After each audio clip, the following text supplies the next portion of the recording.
Good morning, student.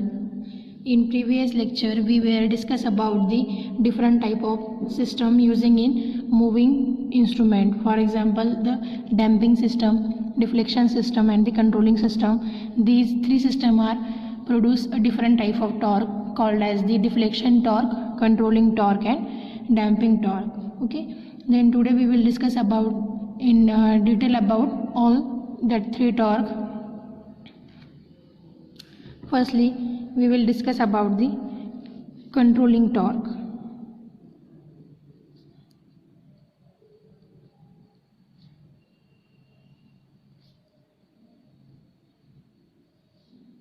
That is nothing but the TC. The deflection torque causes the pointer to deflect from zero position and it may attain any position on the scale.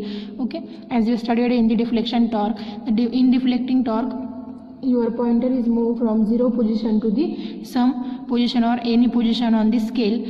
In controlling torque, the deflecting torque causes the point to deflect from the zero position and it may attain any position on the scale. Okay, but it is desired that the deflection should be proportional to the quantity which is to be measured. So controlling torque is essential.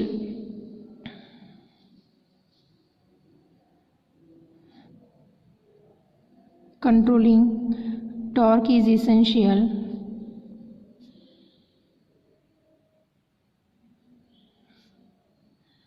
because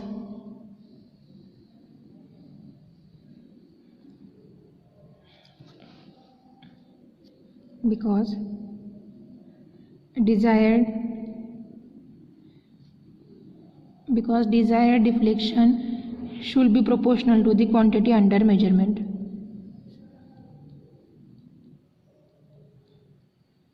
Should be proportional to the quantity under measurement.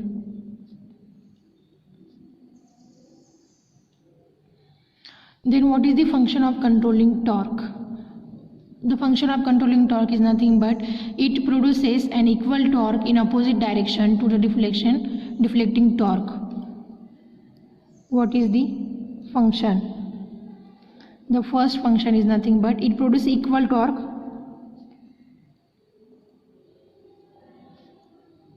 in opposite direction of deflecting torque. In opposite direction of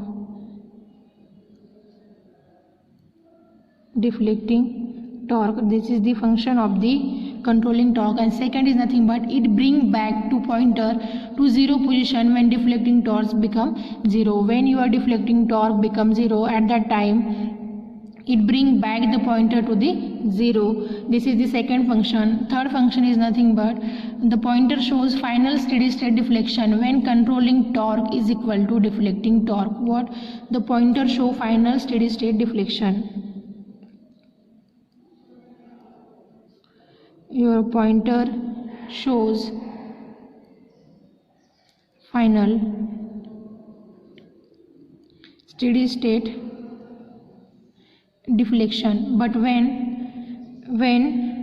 your TC is equal to TD, means your controlling torque is equal to your deflecting torque, at that time your pointer show your final steady state deflection. Okay, then torque to weight ratio. What is the torque to weight ratio? This is the important topic.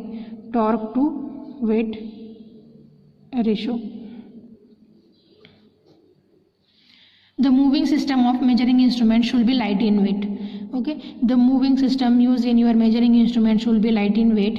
It is heavy, it will produce, if it is heavy, then what happen? If the moving system of measuring instrument is heavy, then it will produce more friction torque during the deflection. If your pointer or your moving system is light in weight, it will easily move or it will easily deflect from zero to any value. But if your moving system is heavy, then it will produce the more friction torque during the deflection of the instrument, and thus the performance of your instrument is hampered. So if friction torque is large, the instrument may not show deflection for small magnitude quantities. That is its sensitivity is affected. The sensitivity of your instrument is affected if your moving system is heavy, because it will not give you a reading for small magnitude or small quantities. That's why your moving system should be light in weight. If friction torque is negligible, the instrument can show appreciable deflection for small magnitude quantities. Hence the torque to weight ratio is equal to deflecting torque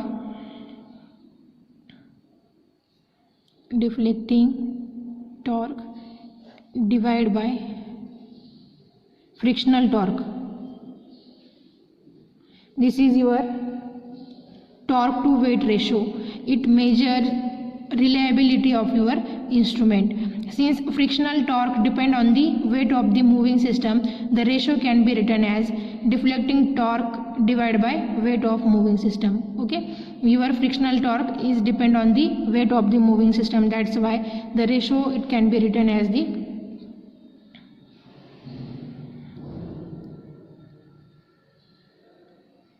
deflecting torque divided by weight of moving instrument. Weight of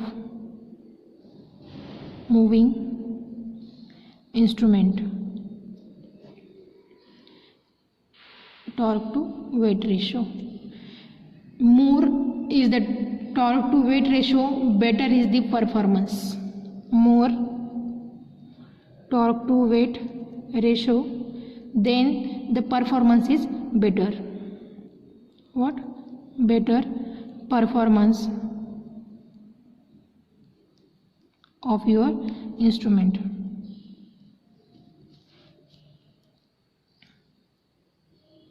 That is all about the torque to weight ratio. Means what? In your moving system, your moving system should be light in weight. If it is heavy, then there is a more frictional losses, or there is a more friction torque during the deflection.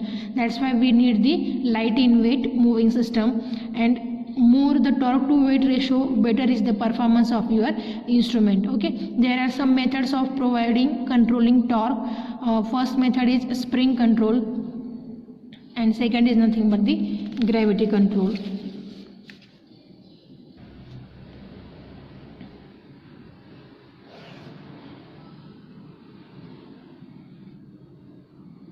Methods of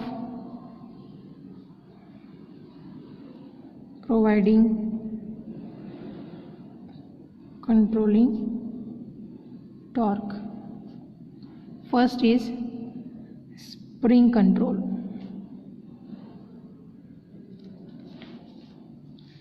There is a structure is given in your book like that. This is your spring. This is jewel screw.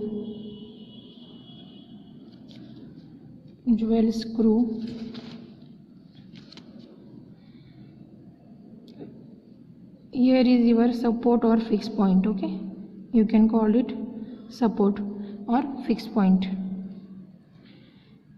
From here it is your pointer. This is your pointer, and this is nothing but your scale.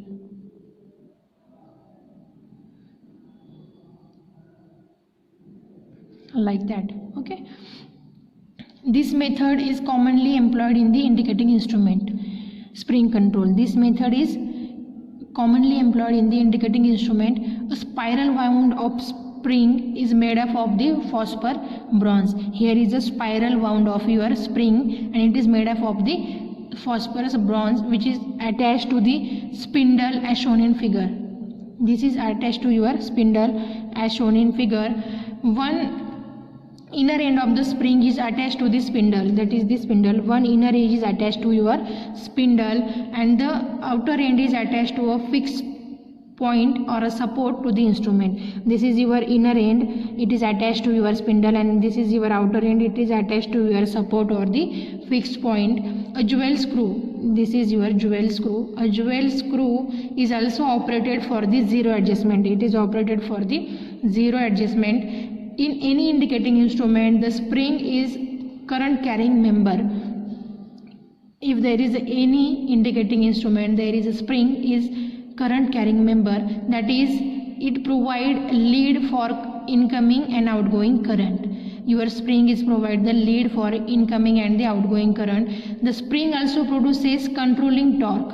Your spring is also produces what? The controlling torque. So both electrical and mechanical property of the spring are important. Here we use spring. Why? Because it carries the current also, and it is used for controlling torque. That's why the spring carries both electrical and mechanical properties. That's why we are using here a spring in the form of the spiral wound. Okay, this is all about the spring control. Then what are the desired properties of the spring? It should be non-magnetic. Your spring should be non-magnetic. It should be withstand with mechanical vibration. Your spring should be withstand with the mechanical vibration. Then it should have low temperature coefficient of resistance if it is a current carrying member. As I told you earlier, your spring is a current carrying member in any moving instrument. That's why it should have low temperature coefficient, because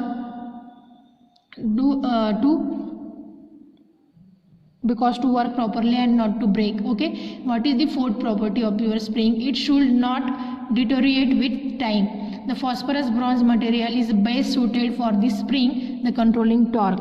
What the phosphorus bronze material is the best for your spring?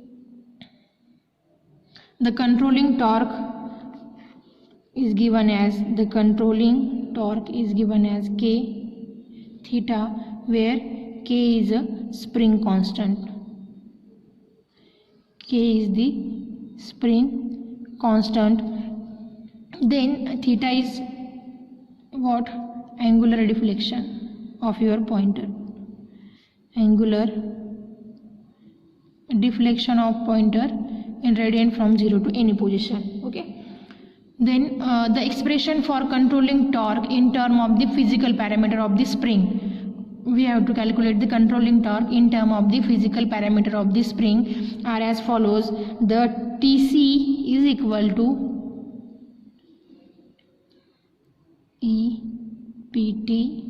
BT cube divided by 12L multiplied by theta, where E is equal to Young's modulus of your spring material. Okay, what? Young's modulus of spring, which is in the form of Newton per meter square. B is nothing but your width of spring. Width of spring in meter. Then T is equal to thickness of spring in meter. Thickness of spring in meter. Then what is L?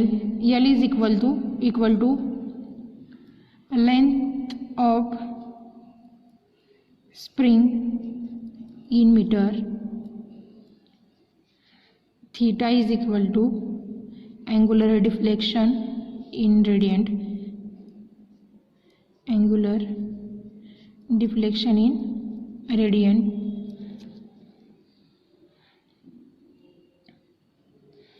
Then TC is equal to what? K multiplied by theta, where K is equal to this.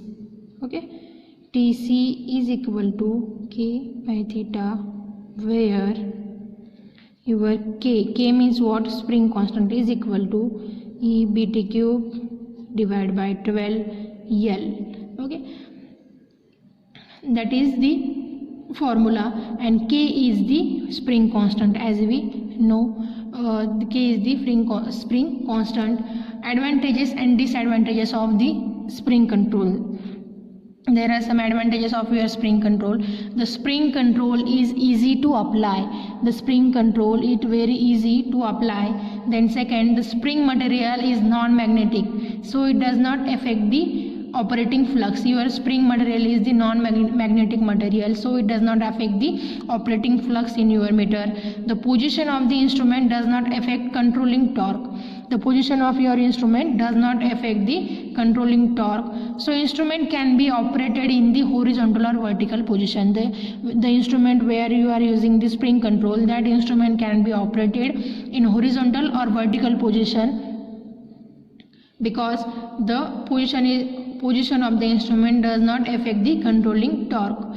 It is light in weight, so does not add to weight of the instrument. The spring system is the light in weight, so it does not add to weight of the instrument, and the cost is low. Then your controlling torque is equal to K multiplied by theta. So controlling torque equation is linear. What? The controlling torque equation is linear. The maintenance is easy. The maintenance of the your spring system is easy. The adjustment of controlling torque is easy. Then there are some disadvantages. Deformation.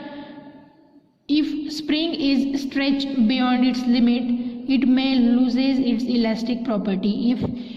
If we are stretching the spring too much, at that time the elastic property of your spring it may be loose. That is nothing but the deformation. There will be a deformation of the spring. Then second is nothing but if temperature variation is drastic. If the temperature variation is drastic, it will affect controlling torque. If the temperature variation is drastic in your spring control, then it will affect your controlling torque. That is all about the controlling torque. There are two methods. First is spring control, second is gravity control. That is the controlling torque for the spring control, and this is linear. Okay, and it is spring control is easy to apply. That's why we are using such type of control. But there are only two disadvantages of the spring control. First is deformation if we stretch a spring too much, and second is if temperature variation is drastic, it will affect controlling torque. There are some numericals given in your syllabus to calculate the controlling torque